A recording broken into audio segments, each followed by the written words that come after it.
Dan setelah melaksanakan sholat jenazah, kemudian Rasulullah berkata kepada Ummu Mahjan, "Ya Ummu Mahjan, mada ra'aiti minal a'mal afdala indallah." Wahai Ummu Mahjan, kira-kira dari sekian banyak perbuatan baik yang telah engkau lakukan di dunia, apa perbuatan yang paling utama dan paling berharga menurut Allah Ta'ala?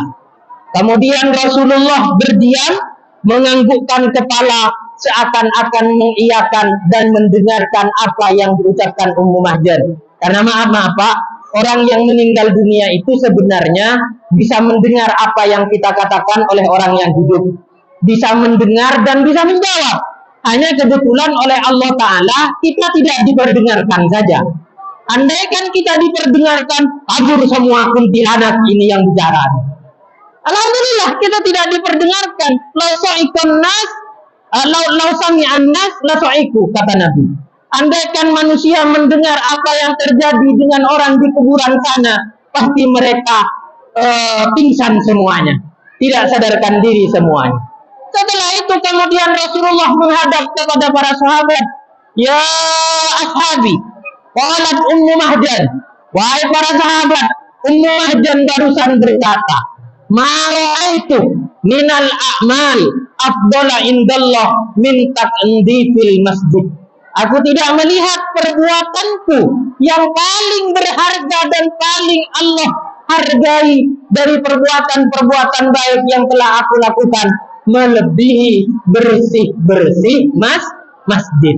Justru dari sekian banyak perbuatan Ummu Mahjan ini Pak, Bu, yang telah dia lakukan sepanjang umurnya, yang kerap juga pangeran, yang berharga bagi Allah Ta'ala, itu adalah perbuatannya dalam bersih-bersih masjid. Maka jangan pernah berkecil hati.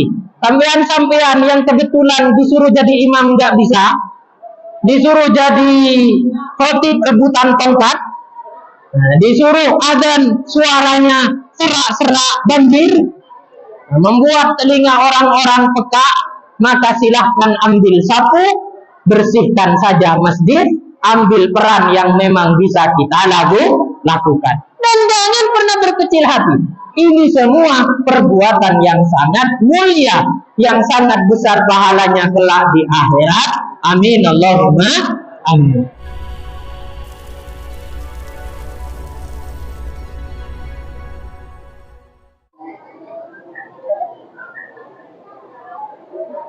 Assalamualaikum warahmatullahi wabarakatuh.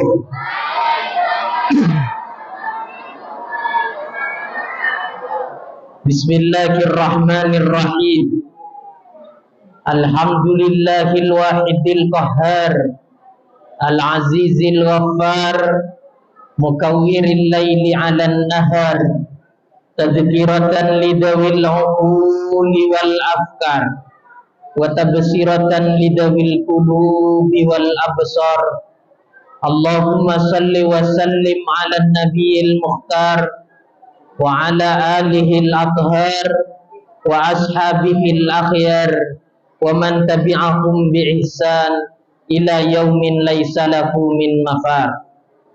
Qala Allah ta'ala fi muhkami kitabihil aziz, wa laqad arsalna Musa bi ayatina an akhrij qaumaka minadh dhulumati ilan nur wa dzakirhum bi ayyamillah, inna fi dzalika laayatin likulli sabarin syakur.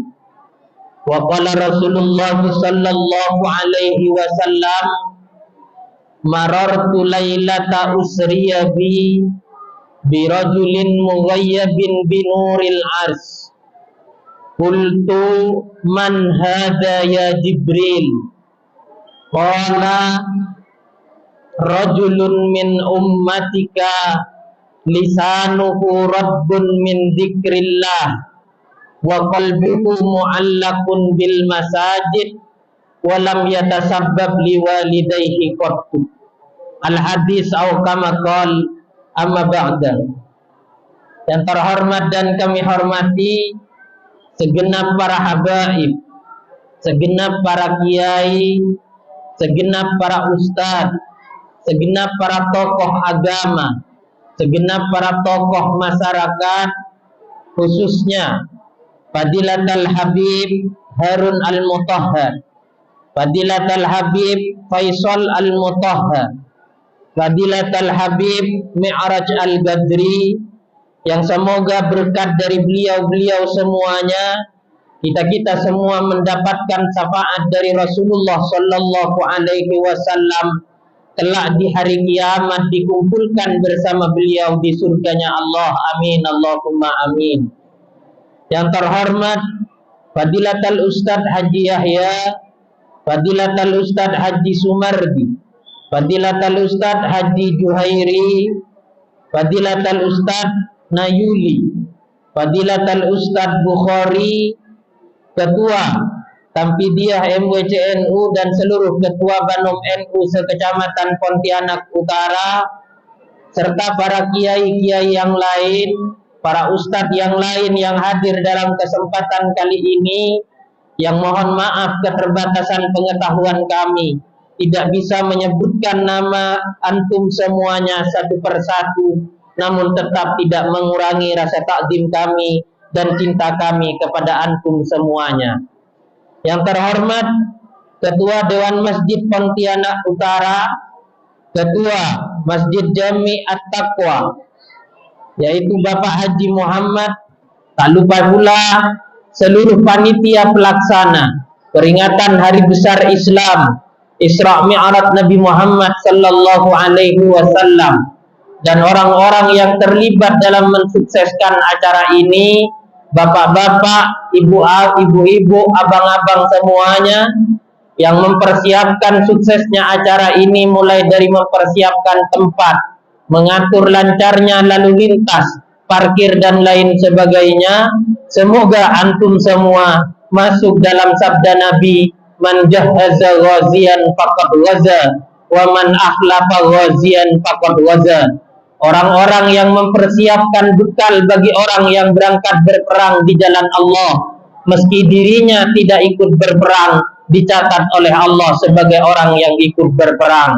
Maka orang-orang yang ikut mensukseskan sebuah acara kebaikan, lebih-lebih dilaksanakan di dalam masjid ini, meski tidak terlibat secara langsung dalam pelaksanaan acara, insya Allah semuanya dicatat sebagai orang-orang yang baik dan akan mendapatkan balasan yang baik pula kelak di akhirat nanti. Amin Allahumma amin.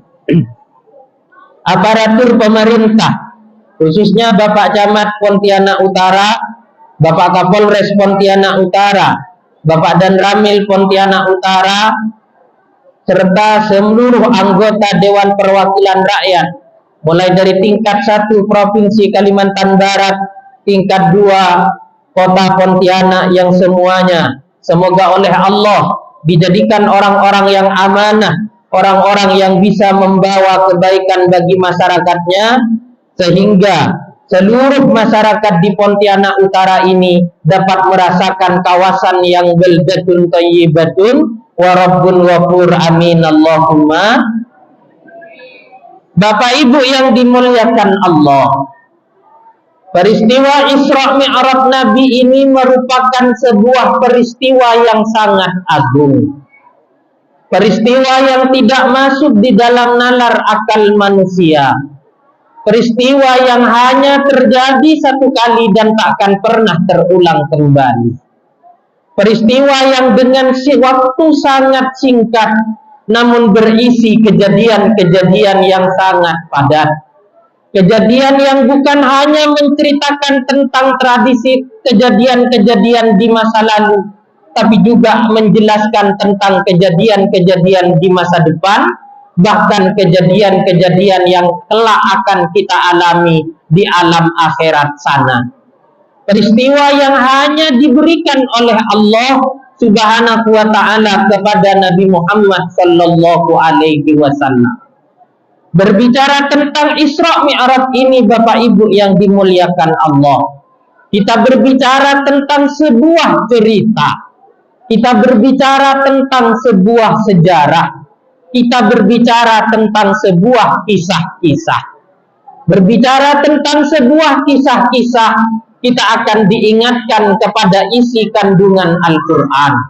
Disebutkan oleh para ulama, Al-Quran ini Bapak Ibu mengandung 3 unsur.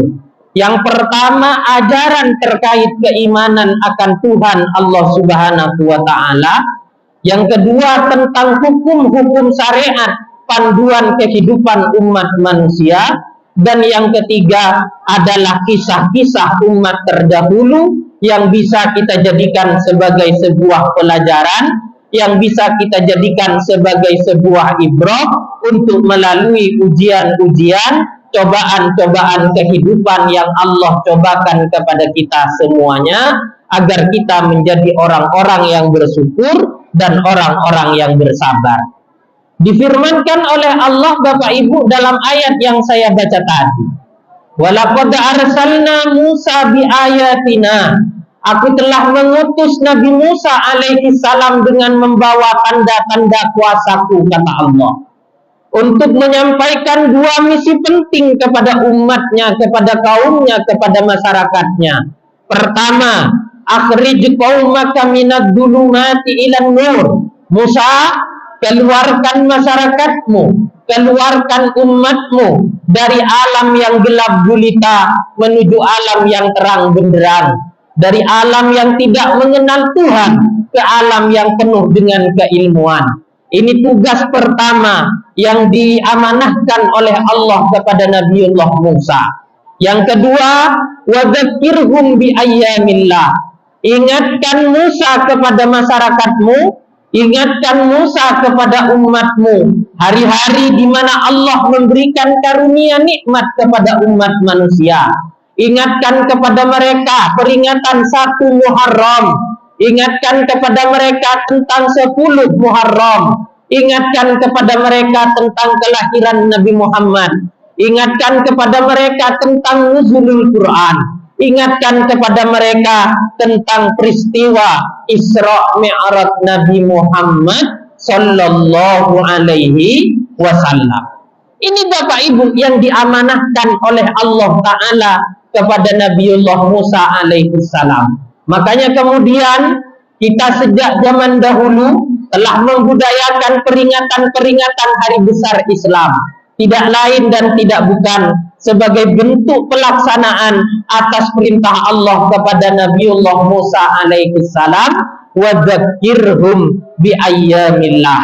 Menurut salah satu ulama ahli tafsir dari negara Mesir sana, kata-kata Allah wa dzakirhum bi ayyamillah ini merupakan perintah yang jelas kepada umat manusia bahwasanya kita perlu mengingat kembali peristiwa-peristiwa Allah memberikan kenikmatan kepada kita. Seperti di dalam peristiwa Isra Mi'raj ini Bapak Ibu, banyak sekali nikmat-nikmat Allah yang karuniakan kepada umat Nabi Muhammad, kepada kita semua. Di antaranya Bapak Ibu yang dimuliakan Allah, kita diberi sebuah kewajiban sholat 50 waktu yang kemudian diturunkan oleh Allah menjadi 5 waktu atas inisiatif Nabi Musa kepada Nabi Muhammad untuk memohon keringanan. Jadi semula kita diwajibkan sholat 50 waktu, kemudian kita diwajibkan hanya sholat 5 waktu, tapi alhamdulillah kata Allah, sholatun wahidatun bi asri amsalihah. Satu sholat yang kita lakukan itu berbanding pahala 10 sholat-sholat yang lain. Jadi ketika kita melakukan sholat 5 waktu sehari semalam Pak, kita itu akan mendapatkan pahala 50 kali sholat. Alhamdulillah. Ini nikmat yang sangat besar Pak. Coba saja kita bayangkan, andaikan Allah Ta'ala kemudian tetap mewajibkan kita untuk sholat 50 waktu, kapan sampean bisa mencari nafkah untuk anak dan istri? Kapan sampean bisa untuk beristirahat?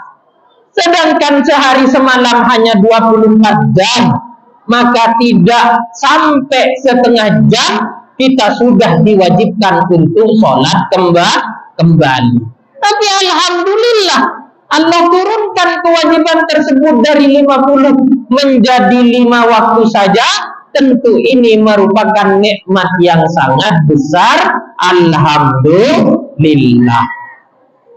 Ada saja sebagian orang yang kemudian mengatakan, Bapak Ibu yang dimuliakan Allah, perintah Allah kepada Nabi Musa, wa dzakirhum bi ayyamillah, merupakan syariat dari umat terdahulu. Sar'uman qablana, syariat umat-umat dari terdahulu, yaitu umatnya Nabi Musa. Berarti kita semua ini Bapak Ibu yang dimuliakan Allah tidak terkena perintah wa dzakirhum bi ayyamillah. Akan tetapi Pak, perlu diketahui bahwa syariat dari umat-umat terdahulu selama tidak dirubah oleh Nabi Muhammad akan terus menjadi syariat bagi umat saat ini. Selama tidak dinasah oleh Allah Ta'ala, maka syariat tersebut akan berlanjut sampai saat ini. Satu contoh misalnya, di zaman Nabiullah Ibrahim, orang yang pertama kali diwajibkan oleh Allah untuk melaksanakan khitan, dan khitan tersebut tidak dirubah oleh Allah, tidak dirubah oleh Nabi Muhammad, maka sampai saat ini kita juga diwajibkan untuk khitan. Untuk syariat-syariat yang dirubah oleh Allah atau dirubah oleh Nabi Muhammad, maka itu tidak lagi menjadi kewajiban bagi kita dan itu tidak boleh kita kerjakan. Satu contoh misalnya, dulu di zaman Nabiullah Musa alaihi salam, umat Nabi Musa itu Pak Bu diperbolehkan mandi bareng-bareng di sungai, di pantai telanjang bulan. Mandi bareng-bareng di sungai, di pantai, di tempat terbuka, boleh untuk mandi telanjang bulan. Itu umatnya Nabi Musa. Tapi kemudian setelah datang Nabi Muhammad, dirubah aturan itu. Syariat itu dirubah, kemudian diganti, tidak boleh orang mandi bareng-bareng menampakkan aurat meski untuk tujuan membersihkan tubuh. Ya, kalau sekarang kemudian kita masih lihat ada orang-orang di pinggir pantai mandi dengan menampakkan aurat, itu umat Nabi Musa yang lahirnya belakangan, bukan umatnya Nabi Muhammad. Nah, itu umatnya Nabi Musa itu Pak. Karena di syariat Nabi Muhammad sudah dilarang itu. Mandi bareng-bareng di dalam sungai atau di pinggir pantai dengan telanjang bulan sudah dihapus oleh Nabi Muhammad sallallahu alaihi wasallam. Lah, untuk wadzakirhum bi ayyamillah ini Pak, memperingati hari-hari di mana Allah memberikan karunia nikmat kepada umat manusia, tidak ditemukan satu ayat pun dan satu hadis pun yang kemudian merubah perintah ini. Karenanya kemudian peringatan hari besar Islam semacam ini merupakan perintah Allah langsung, sebagaimana disampaikan oleh Syekh Mutawalli As-Sa'rawi, pakar tafsir dari negara Mesir. Jadi kita melestarikan budaya yang semacam ini Pak. Memang betul di zaman Rasulullah tidak dicontohkan.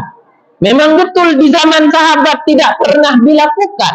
Memang betul di masa ulama salaf tidak pernah ditradisikan budaya peringatan hari besar Islam yang semacam ini.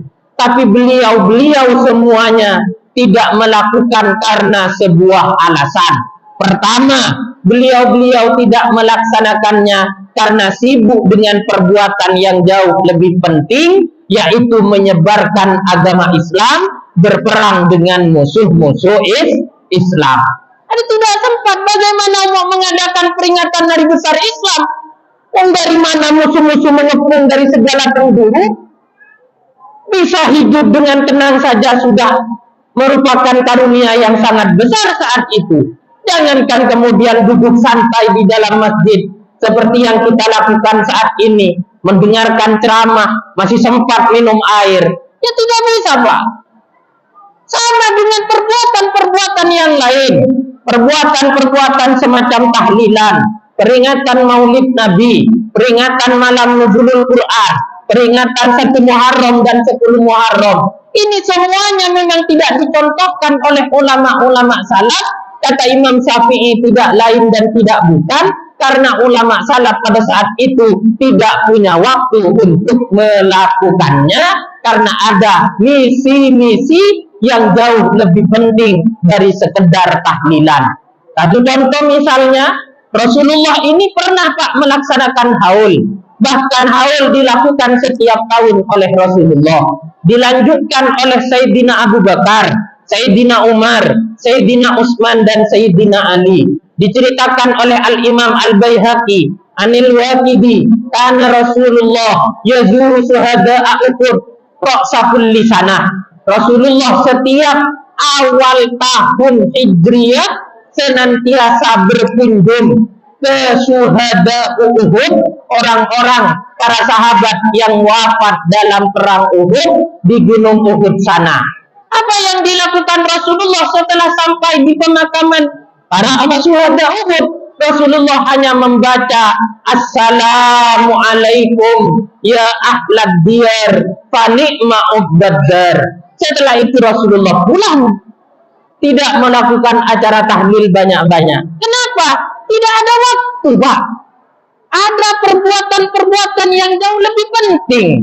Tapi kalau kita lihat masyarakat kita saat ini, coba kita bayangkan saja, andaikan tidak ada peringatan Isra Mi'raj seperti malam ini, apakah yang Anda lakukan di rumah masing-masing?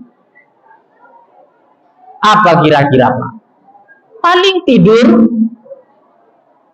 ya Pak, di atas ranjang suami istri, melakukan hal yang enak-enak, bergelut dengan istrinya, bertengkar dengan istrinya, palingan itu Pak. Tapi kalau para sahabat sudah zaman dulu tidak begitu. Waktunya dipakai untuk menyebarkan Islam, memikirkan perkembangan agama Islam, memikirkan tentang pemahaman-pemahaman agama Islam. Al-Imam As-Syafi'i contohnya sampai tidak sholat malam hanya untuk memecahkan 90 permasalahan sejak Isya sampai subuh, Pak. Kan nggak nganggur ketika tidak ada acara yang semacam ini. Waktu-waktunya dipakai untuk kebaikan, berbeda dengan masyarakat zaman sekarang yang ketika tidak dipakai, tidak diadakan acara-acara berjemaah, berkumpul untuk peringatan-peringatan hari besar semacam ini, ya sudah, nggak akan mengerjakan hal-hal yang baik. Maka perlu yang semacam ini diadakan dan terus ditradisikan dan dilestarikan sampai kapanpun juga. Allahumma sholli ala Muhammad. Bapak Ibu yang dimuliakan Allah, kalau berbicara peristiwa yang terjadi dalam Isra Mi'raj, kita akan berbicara dengan kejadian yang sangat banyak.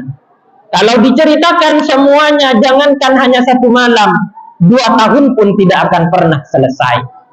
Karena kejadian dari awal sampai akhir kehidupan dunia, bahkan alam akhirat, semuanya terangkum dalam peristiwa Isra Mi'raj Nabi. Tapi setidaknya saya akan sampaikan 3 kejadian yang sekiranya ini dianggap sebuah hal yang penting yang dialami oleh Rasulullah. Disabdakan oleh Rasulullah dalam hadis yang saya sebutkan tadi, marartu lailata usriya bi rajulin mughayyabin binuril ars. Saat aku melaksanakan Isra Mi'raj sabda Nabi, aku bertemu dengan seorang laki-laki yang seluruh tubuhnya tenggelam dalam cahaya arsy. Seluruh tubuhnya tidak terlihat karena cahaya arsy. Kemudian Rasulullah bertanya kepada malaikat Jibril, "Ya Jibril, man hadha? Amalakun huwa?" Jibril, ini siapa? Apakah orang ini malaikat? Jibril menjawab, "La, bukan." "Anabiyun hadha? Apakah orang ini nabi?" Jibril menjawab, "La, bukan." "Faman huwa ya Jibril?" Lantas siapa orang ini? Kenapa tubuhnya begitu bercahaya? Jawab Jibril, hada rajulun min ummatika. Ini adalah laki-laki dari umatmu, wahai Rasulullah. Lisanuhu rabbun bidzikrillah. Lisannya senantiasa basah berzikir terhadap Allah, menyebut nama Allah, mengingat Allah, bertasbih kepada Allah, bertahmid kepada Allah, bertakbir kepada Allah.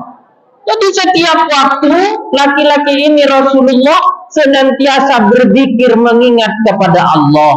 Makanya Pak, kalau memang kita menginginkan kelak di akhirat menjadi orang-orang yang bercahaya sehingga mudah dikenali oleh Rasulullah, jangan pernah tinggalkan berzikir kepada Allah. Dalam setiap waktu yang kita lalui, usahakan ingat kepada Allah. Tidak bisa ingat dengan lisan kita, usahakan ingat dengan hati kita. Sampian sibuk dengan pekerjaan, jangan lupa berzikir kepada Allah. Sampian sibuk jualan di pasar, jangan lupa berzikir kepada Allah. Sampian sibuk dengan aktivitas-aktivitas sampian keluar kota dan lain sebagainya, jangan pernah lupa untuk berzikir kepada Allah. Insya Allah, kalau kita bisa berzikir kepada Allah lebih-lebih sebelum berangkat melakukan aktivitas, sebelum berangkat bekerja, kita niatkan betul apa yang kita lakukan ini semata-mata beribadah kepada Allah, maka kata Imam Al-Ghazali, kita dalam berusaha tidak akan pernah rugi.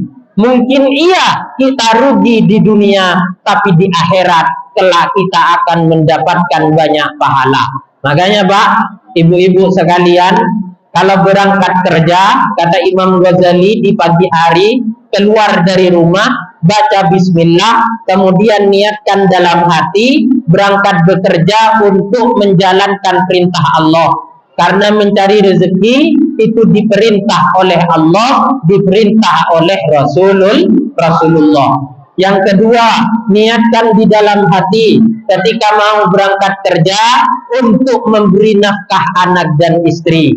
Yang ketiga, niatkan di dalam hati berangkat kerja ketika nafkah untuk anak istri sudah terpenuhi, lebihnya disedekahkan kepada sanak famili, kepada tetangga, lebih-lebih orang tua kita.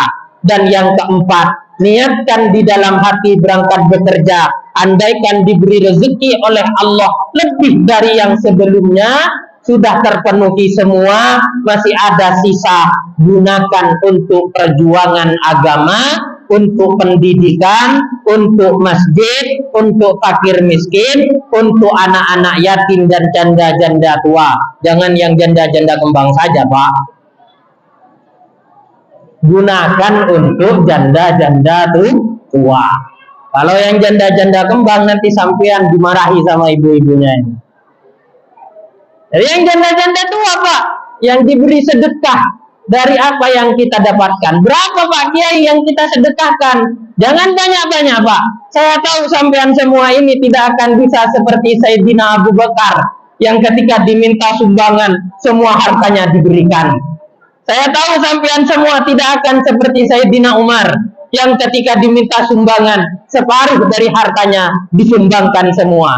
Paling full sampean bisa seperti Sayyidina Utsman yang ketika diminta sumbangan hanya sepertiga hartanya yang diberikan sebagai sumbangan. Tapi tahu tidak Pak, sepertiga harta Sayyidina Utsman itu berapa?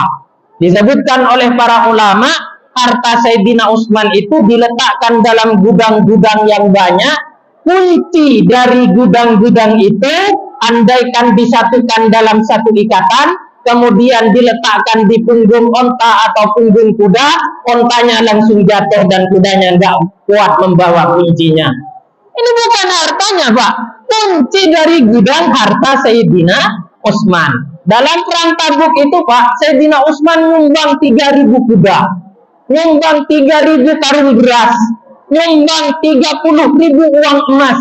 yang disumbangkan oleh Sayyidina Utsman itu total semuanya sepertiga dari harta Sayyidina Utsman. Saya yakin Pak, kalau memang seperti ini keadaannya, sampean juga tidak akan bisa. Lantas berapa yang perlu kita berikan? Dikatakan oleh para ulama yang baik bersedekah itu 1/10 dari penghasilan kita. Kalau kita bekerja dapat uang 100.000, ambil 10.000 sumbangkan ke masjid. Kita bekerja, bisnis, jualan, dapat uang 1 juta, ambil 100.000 sumbangkan ke jalan. Kita bekerja dapat hasil 10 juta, ambil 1 jutanya, kita berikan kepada fakir miskin. Jangan banyak-banyak Pak, karena kalau nyumbang banyak biasanya hanya sekali saja, setelah itu tidak nyumbang lagi. Jadi yang nyumbang itu yang baik, sedikit tapi terus menerus. Itu yang baik Pak. Karena memang di dalam Al-Quran dijelaskan, wala taj'al yadaka maglulatan ila unuqika wala tabsudha kullal basti fataquda maluman mahsura. Janganlah kau ikat kedua tanganmu kepada lehermu. Maksudnya bagaimana Pak? Ini Pak ada sumbangan untuk acara Isra Mi'raj nanti malam. Maaf. Nah, ini diikat ke leher Pak namanya ini Pak. Artinya nggak mau nyumbang. Ini dilarang oleh Allah. Tapi wala tabsudha kullal basti.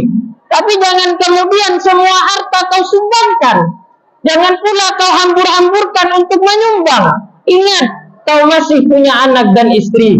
Ingat, mereka semua setelah wafatmu masih membutuhkan biaya. Maka harus ada yang disisihkan untuk anak dan istri kita. Kalau kita kemudian menyumbang sebanyak mungkin, menghabiskan seluruh harta, lupa anak dan istri, fataquda maluman mahsura, kau akan duduk dengan diomeli istrimu. Kocak endi bini na sampean. Oh, sampean ini Pak menikah dengan saya hanya bermodalkan lato-lato saja. Bibi ini nadeki. Jadi ini tak beri belanja. Tentu ibu-ibu ini tidak butuh uang. Ibu-ibu ini Pak juga butuh hiburan. Makanya kemudian sekarang saya dukung ibu-ibu saja.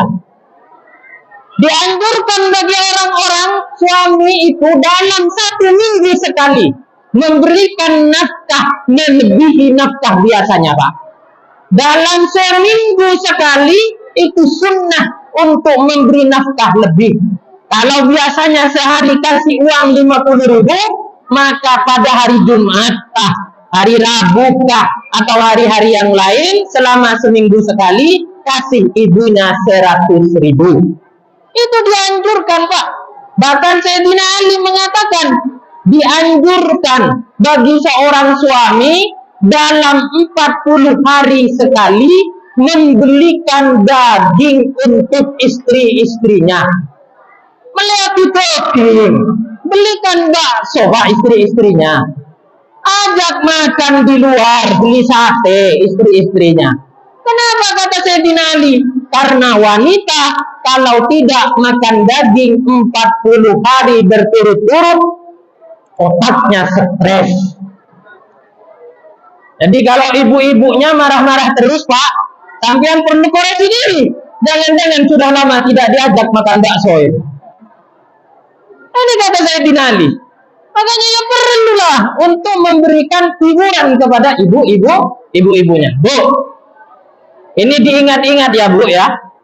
Dalam 10 Muharram nanti, tanggal 10 Muharram nanti, dari sekian banyak hal yang dianjurkan untuk dilakukan oleh umat Islam, hadis yang paling sahih itu menyatakan seorang suami Bu dianjurkan untuk memberi nafkah yang banyak kepada istrinya. 10 Muharram nanti, bukan besok. Ya. 10 Muharram masih. Jadi 10 Muharram nanti itu dianjurkan suami kasih belanja. Semua yang diminta istri turuti di tanggal 10 Muharram itu. Karena sabda Nabi, man wassa'ah ala iyalihi yawma asyura, kafallahu lahu kafallahu lahu fi sanatihi kulli. Orang-orang yang memberikan belanja banyak kepada istri-istrinya di hari Asyura, maka akan Allah cukupkan baginya rezeki selama 1 tahun penuh, Pak. Jadi kalau memang mau memiliki rezeki yang banyak, maka beri juga belanja yang banyak kepada ibu-ibunya. Paham, Bu? Dicatat ya, Bu. Nanti 10 Muharram ditagih suaminya. Tapi ingat, Bu, ingat. Dalam peristiwa Isra Mi'raj itu, kejadian kedua yang dianggap penting, Rasulullah bersabda, Ra'aitun naroh fama aro kal yaumi mandaron qattu. Pada peristiwa Isra Mi'raj itu, aku melihat neraka dan tak pernah kulihat pemandangan yang seperti itu sebelumnya, kata Nabi. Fara'aitu anna aksaru ahliha an-nisa. Aku melihat di neraka itu kebanyakan penduduknya justru kaum wanita. Di neraka itu kebanyakan penduduknya justru kaum hawa, justru kaum ibu-ibu semuanya. Para sahabat kemudian bertanya kepada Rasulullah, "Bimana Rasulullah? Apa yang menyebabkan ibu-ibu masuk neraka Rasulullah?" Bikufrihinna, karena mereka kufur, kata Nabi. Ayakurna billahi wa bika ya Rasulullah. Apakah wanita-wanita ini tidak percaya kepada Allah dan kepadamu? Rasulullah menjawab, la bal yakfurnal asira wa yakfurnal ihsanah. Wanita-wanita yang masuk neraka itu bukan karena mereka tidak percaya padaku dan kepada Allah Ta'ala, tapi karena mereka kufur kepada suaminya dan mereka kufur kepada perbuatan baik suami. Lau ahsanta ila ihdahinna sanatan fa'asa'ta lahunna marratan qulna la khaira fika. Kalau kau berbuat baik kepada istri-istrimu 1 tahun penuh, kemudian kamu berbuat salah sekali saja, istri-istrimu akan berkata, "Mas, kamu ini nggak ada mesra-mesranya. Mas, kamu ini nggak ada baiknya. Mas, kamu ini nggak pernah bawa saya belanja. Mas, kamu ini nggak pernah bawa saya jalan-jalan. Padahal minggu kemarin baru dari Singkawang, dari pinggir pantai. Tapi hanya karena berbuat salah sekali, langsung sudah dihilangkan semua perbuatan baik suaminya. Ini yang menyebabkan seorang istri kelak menjadi penghuni neraka. Naudzubillah. Maka harusnya berjalan seimbang, Pak. Yang laki-laki perhatian kepada istrinya. Jangan sampai istrinya meminta terlebih dahulu apa yang dia inginkan. Yang ibu-ibu juga sudah seharusnya berterima kasih terhadap pemberian suami. Meski suaminya misalnya pernah tidak memberi sekali, ingat, dia sebenarnya telah memikul beban yang berat untuk mencari nafkah untuk ibu-ibu dan anak-anak semuanya. Ini yang harus ditanamkan. Kalau semuanya saling tuntut, akhirnya masuk kepada konsep tamu. Ada tamu bertamu pada sahabatnya, dia kemudian berkata, disabdakan oleh Nabi, man yu'minu billah wal yaumil akhir falyukrim dhaifah. Orang-orang yang percaya terhadap Allah dan hari kiamat harusnya memuliakan tamunya. Kata tamunya, Pak. Tapi kata tuan rumahnya, ad-dhaif al-mayyit. Tamu itu bagaikan mayit, mau di apapun juga, terserah apa kata tuan rumahnya. Nah, ini dalil yang terbalik. Harusnya tuan rumahnya memegang dalil fal yukrim dhaifah, tamunya pegang dalil ad-dhaif kal-mayyit. Makanya juga seperti itu suami istri.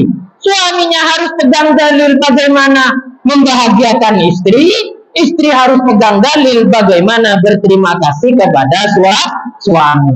Yang kedua, disabdakan dalam hadis tadi, wa qalbuhu mu'allaqun bil masajid. orang-orang yang hatinya senantiasa rindu pada masjid. Kata para ulama, ada dua kemungkinan yang dikehendaki oleh Nabi dengan kata masjid di sini. Pertama, kemungkinan yang dikehendaki memang masjid betulan. Artinya orang-orang yang hatinya rindu ke masjid, ingin sholat di masjid, ingin baca Quran di masjid, ingin berzikir di masjid, ingin iktikaf di masjid, ingin bersih-bersih masjid, ingin beres-beres alat-alat masjid, tapi tidak untuk dibawa pulang. Beres-beres untuk diletakkan di tempat yang telah disediakan. Maka ini Pak, yang kelak di akhirat akan mendapatkan tubuh yang bercahaya. Orang-orang yang senantiasa rindu ke masjid.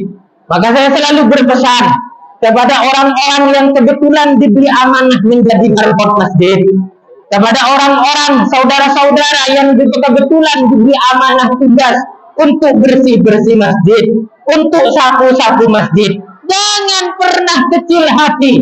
Itu adalah tugas yang sangat mulia, tugas yang kelak mendapatkan pahala yang begitu besar di sisi Allah Ta'ala. Teringat pada sebuah cerita Pak, Bu, dulu itu ada satu orang wanita di zaman Rasulullah, maaf ini, mukanya jelek Pak, mukanya hitam.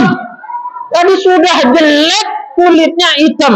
Kalau orang-orang Pontianak Utara ini kan glowing kan ya Pak. Kalau pakai filter kamera. Kalau aslinya ya saya tak mau komentar lah. Bisa dinilai sendiri seperti apa. Nah ini orangnya udah jelek, kulitnya hitam. Dia kesehariannya kerja sama masjid Pak. Jadi tukang bersih-bersih di masjid.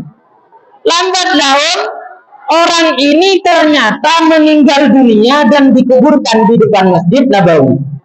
Kemudian Rasulullah ketika berziarah ke masjid, ke kuburan di depan Masjid Nabawi, menemukan sebuah kuburan baru yang masih baru digali kemudian ditutupi. Rasulullah bertanya, ini kuburan siapa para sahabat? Sahabat menjawab, ini kuburan Ummu Mahjan ya Rasulullah. Ummu Mahjan yang tukang sapu masjid itu sahabat. Iya Rasulullah, ini kuburannya Ummu Mahjan. Kenapa tidak kalian beritahukan kepadaku kalau Ummu Mahjan telah meninggal dunia, biar aku bisa mensolati jenazahnya. Karena sholat jenazah yang aku lakukan kelak di hari kiamat menjadi syafaat bagi mayitnya. Mohon maaf Rasulullah, Ummu Mahjan meninggal dunia di tengah hari, di waktu yang sangat panas seperti Pontianak sekarang ini. Oh jangan ngerti. Panas sarah kebuna para sahabat. Di waktu tengah hari Rasulullah, panas Rasulullah, sampean sedang istirahat, sedang tidur siang, kami takut mengganggu sampean untuk memberitahukan. Lantas setelah itu Pak, ya sudah, saya mau mensolati Ummu Mahjan di kuburnya saja. Rasulullah kemudian sholat di kuburnya Ummu Mahjan. Jadi orang yang tidak nututi sholat jenazah bisa sholat di atas kuburnya, di atas kuburannya sebagaimana yang dilakukan Rasulullah. Nah setelah melaksanakan sholat jenazah, kemudian Rasulullah berkata kepada Ummu Mahjan, ya Ummu Mahjan, mada ra'aiti minal a'mal afdala indallah. Wahai Ummu Mahjan, kira-kira dari sekian banyak perbuatan baik yang telah engkau lakukan di dunia, apa perbuatan yang paling utama dan paling berharga menurut Allah Ta'ala? Kemudian Rasulullah berdiam, menganggukkan kepala seakan-akan mengiyakan dan mendengarkan apa yang diucapkan Ummu Mahjan. Karena maaf Pak, orang yang meninggal dunia itu sebenarnya bisa mendengar apa yang kita katakan oleh orang yang hidup, bisa mendengar dan bisa menjawab. Hanya kebetulan oleh Allah Ta'ala kita tidak diperdengarkan saja. Andaikan kita diperdengarkan, kabur semua kuntilanak ini yang bicara. Alhamdulillah kita tidak diperdengarkan. Lau sa'ikun nas, lau sami'an nas, la sa'iku, kata Nabi. Andaikan manusia mendengar apa yang terjadi dengan orang di kuburan sana, pasti mereka pingsan semuanya, tidak sadarkan diri semuanya. Setelah itu kemudian Rasulullah menghadap kepada para sahabat, ya ashabi, qalat Ummu Mahjan, wahai para sahabat, Ummu Mahjan barusan berkata, ma ra'aitu minal a'mal afdala indallah min taqdifil masjid. Aku tidak melihat perbuatanku yang paling berharga dan paling Allah hargai dari perbuatan-perbuatan baik yang telah aku lakukan melebihi bersih-bersih masjid. Justru dari sekian banyak perbuatan Ummu Mahjan ini, Pak, Bu, yang telah dia lakukan sepanjang umurnya, yang kerap juga pangeran, yang berharga bagi Allah Ta'ala, itu adalah perbuatannya dalam bersih-bersih masjid. Maka jangan pernah berkecil hati. Sampean-sampean yang kebetulan disuruh jadi imam nggak bisa, disuruh jadi khotib rebutan tongkat, disuruh adzan suaranya serak-serak banjir, membuat telinga orang-orang peka, maka silahkan ambil sapu, bersihkan saja masjid, ambil peran yang memang bisa kita lakukan. Dan jangan pernah berkecil hati. Ini semua perbuatan yang sangat mulia, yang sangat besar pahalanya kelak di akhirat. Amin Allahumma amin. Yang ketiga, walam yatasabbab liwalidayhi fattun. Orang-orang yang kelak di akhirat mendapatkan cahaya penuh tubuhnya adalah orang-orang yang tidak pernah mencaci maki kedua orang tuanya. Tak koman ape sowan, Pak. Tak pernah misu-misu, tak pernah caci maki, tak pernah mengolok-olok kedua orang tuanya. Para sahabat pernah bertanya kepada Rasulullah setelah Rasulullah bersabda, la yasubbur rajulu abah. Jangan pernah seorang laki-laki mengolok-olok orang tuanya sendiri. Para sahabat ketika itu bertanya pada Rasul, kaifa yasubbur rajulu abahu ya Rasulullah? Bagaimana mungkin ada seorang laki-laki yang mencaci maki orang tuanya sendiri? Bagaimana mungkin ada seorang laki-laki yang mengolok-olok orang tuanya sendiri? Wahai Rasulullah, apa sabda Nabi? Idza sabbar rajulu aba ahadin fayatubbu abahu wa ummah. Jika ada orang mencaci maki orang tua orang lain, jika ada orang mengolok-olok orang tua orang lain, berarti dia telah mengolok-olok orang tuanya sendiri, dia telah mencaci maki orang tuanya sendiri. Kenapa? Karena orang lain yang dicaci orang tuanya pasti akan membalas mencaci maki orang tua kita. Maka sebenarnya yang mencaci maki orang tua kita adalah kita sendiri. Mohon maaf, Pak. Di dalam Al-Quran juga disebutkan, la tasubbul ladina yad'una min dunillah. Jangan pernah kalian semua mencaci maki orang-orang yang menyembah selain Allah. Jangan pernah mengolok-olok sesembahan agama lain. Fayasubbullaha adwan bighairi ilmin. Akibatnya mereka akan mengolok-olok Allah karena balas dendam tanpa tahu apa yang sebenarnya. Sabora. Mohon maaf. Kita ini hidup di negara Republik Indonesia berdampingan banyak suku, dilatar belakangi banyak budaya, berbeda-beda agama. Mari kita saling menghargai dan mari kita saling menghormati. Biarkan orang beragama lain beribadah sesuai dengan keyakinannya. Biarkan orang yang berbudaya lain melakukan budayanya. Biarkan suku lain meyakini apa yang menjadi keyakinan mereka. Yang penting tidak mengusik kita dan kita juga tidak mengusik mereka. Yang penting gak ikut campur, Pak. Ya kalau ikut campur ini yang gak boleh. Islam tapi ikut Natalan. Nah itu dah. Yang gak beres itu nanti. Rok acara orangnya. Ya, merusak acara orang lain itu sudah. Nah, kalau memang orang Islam udah sholat Idul Fitri saja, sholat Idul Adha saja di masjid, gak perlu ikut-ikut untuk Natalan, gak perlu ikut-ikut boleh, gak perlu ikut-ikut perayaan Imlek, gak usah sudah. tapi kita biarkan orang-orang beragama berbeda dengan kita untuk merayakan perayaannya sesuai dengan keyakinan mereka sendiri. Adapun dalam lingkup kehidupan sehari-hari sebagai sesama umat manusia yang bertetangga, Allah telah berfirman di dalam Al-Quran, la yanhakumullah anil ladina lam yuqatilukum wa lam yukhrijukum min diyarikum antabarruhum wa tuqsitu ilaihim. Allah tidak melarang dari orang-orang yang tidak memerangi kita, dari orang-orang yang tidak mengusir kita dari rumah-rumah kita, untuk kita berbuat baik dengan mereka dan kita berbuat adil kepada mereka. Kita berhubungan baik dengan orang-orang berbeda agama, kita bersahabat dengan mereka, kita berbisnis dengan mereka, kita kerjasama dalam hal-hal yang dihalalkan oleh Allah dengan mereka. Ini semua adalah hubungan baik secara zahiriyah, secara lahiriah. Adapun keyakinan, tegas Allah mengatakan, lakum dinukum waliyadin. Agamamu bagimu, bagiku agamaku. Urusan Idul Fitri dan Idul Adha biar orang Islam yang mengerjakan. Urusan Natal, Cap Gomeh, Imlek dan lain sebagainya biarkan umat beragama lain yang merayakan. Kita biarkan itu semua, kita nggak perlu ikut-ikut memeriahkan juga.